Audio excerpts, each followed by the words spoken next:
Democratic Socialist and New York City mayoral candidate Zohran Mamdani took center stage at a fiery, heated, and at times bitter debate Thursday night. He was flanked by his two rivals, Democrat-turned-independent Andrew Cuomo and Republican Curtis Sliwa.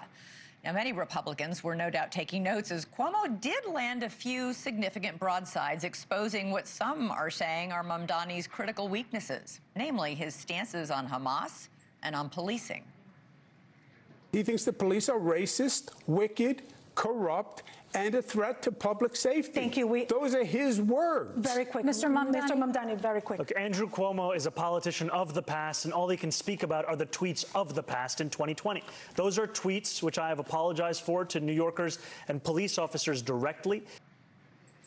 Zohran Mamdani tried to make a few viral moments of his own, namely this one here, accusing Andrew Cuomo of being ignorant about the city's Muslim population.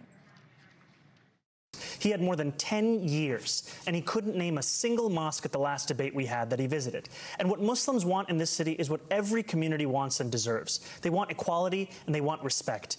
That is totally false. I've worked with the Muslim community for many years. Name a single mosque you went to when you were the governor. Can you name a single mosque you went to in 10 years? Before you were ever here. Before I was here.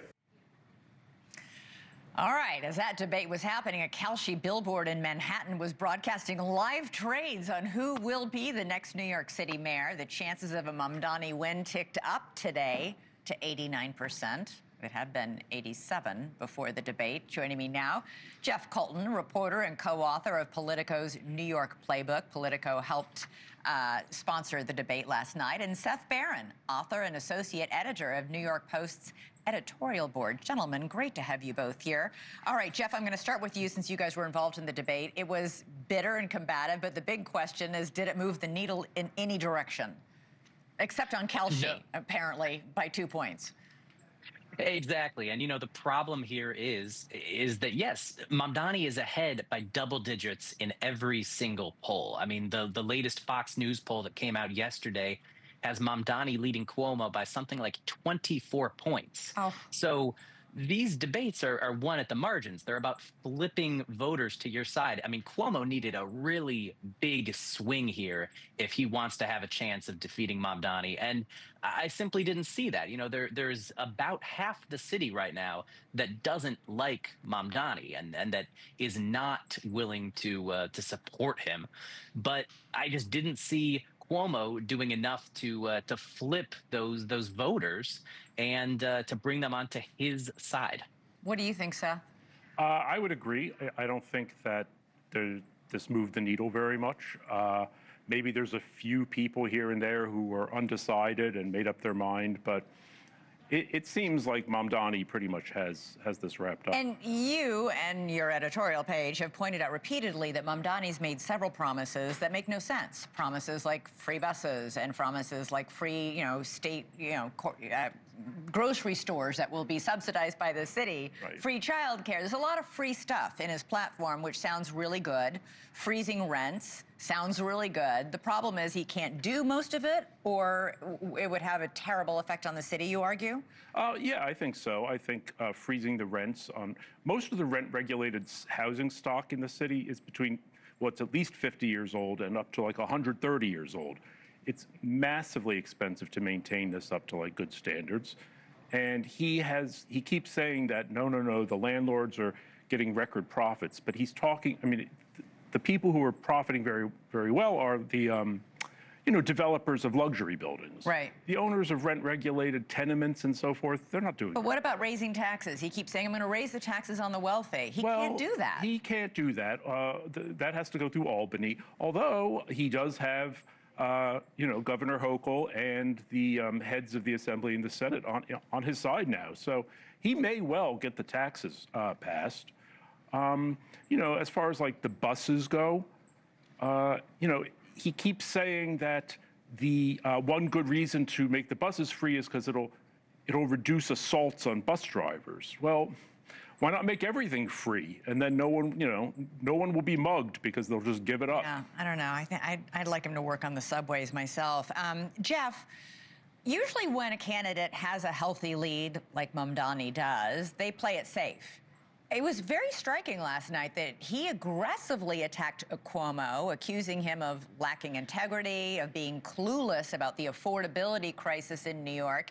He even at one point, well, that was Curtis Sliwa. But what did you make of the fact that he was so fiery and did go after Cuomo so aggressively? I was surprised. Yes, I actually expected him to kind of shrink back and just let this happen and hold on to his lead. But no, he really did attack. I think part of that is just his demeanor. I mean, his entire political career has been one of an underdog and as an outsider in the legislature, and he's very comfortable with attacking mainstream Democrats and those in power. So I think that was part of it.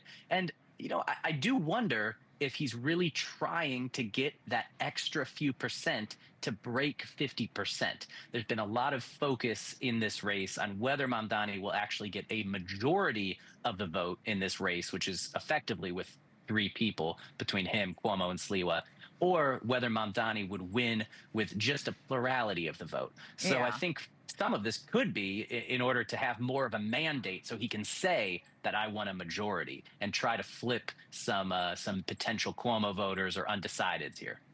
In the meantime, Seth, Cuomo needed a breakout moment. Most observers think he didn't get it. I didn't really see him getting one either. No. He wasn't able to. He tried to land some lines. They didn't particularly seem to work. Then we had Curtis Sliwa, the Republican candidate, and Jeff. He's the Republican candidate for mayor that our Republican president has dismissed as, quote, unserious. Interestingly, Sliwa also attacked Cuomo. He did so more than he attacked Mamdani, I guess because they're both going after the same moderate conservative voters. He hit Governor Cuomo on his sexual harassment allegations, on his handling of the pandemic, and even hit below the belt by bringing up Cuomo's father, the legendary Mario Cuomo, saying, "I knew Mario Cuomo, you're no Mario Cuomo." That was pretty harsh.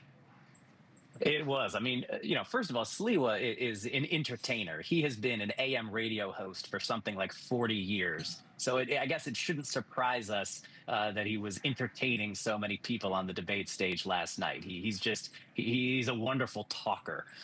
Now, that said, Cuomo's only path to victory here is to minimize Sliwa and to make Sliwa basically not a factor at all and to totally win the anti-Mamdani vote.